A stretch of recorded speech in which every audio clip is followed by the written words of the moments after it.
Удивительный такой факт, что когда я говорю о нашем этнониме, культуре, его языковых культурных переводов, как самоназвание народа, Аланы, Асы, производные Тарьяна, дети солнца или Наты, дети солнца, то бишь дух Творца или то, что в каждом из нас есть дух.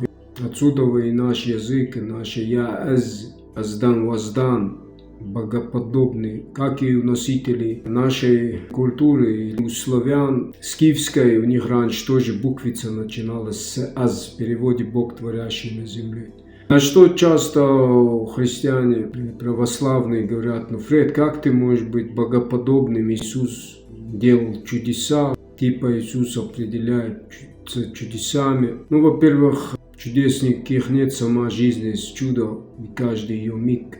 А во-вторых, странно то, что те, кто вне христианства, то есть иноверцы, которых они называли язычниками, те, кто нес жреческое сословие и могли вызывать эти чудеса и природные явления, или тех, кто делал разные практики, эксперименты, направленные и к потустороннему духовному миру, и знания о нем. Они их преследовали, объявляли магами и колдунами, сжигали на костре. Но что касается самого Иисуса, у него не было ни посредников, ни религии. Он сам был против чернокнижников, нес знания, те истины, как о Царстве Божьем, о Вечном Духе. Те знания, которые в рамках нашей культуры мы несли своим духом, знали.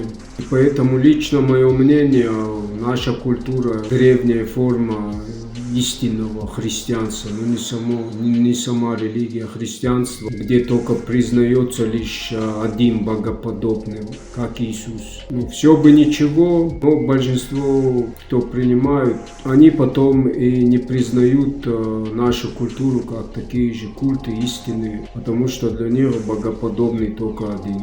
Поэтому-то и те, кто был не христианской веры, они их и называли язычниками, идолопоклонниками, безбожниками, типа неправильными. На самом деле, тех, кого назвали язычниками, это просто были те, которые не принимали их новых богов, имен, потому что была свои имена, переводы, свой язык, своя культура.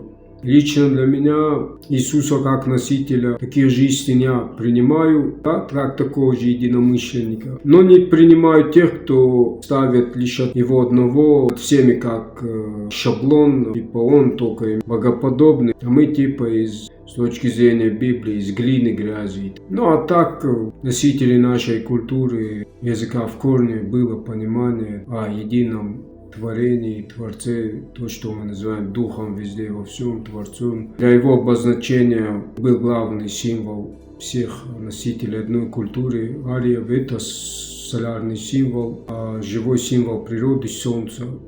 И природа как центр, начало, наше духовного начала. И мы часть этого начала, и отсюда и наш язык, Аздан Воздан, языки, несущие эту культуру единую.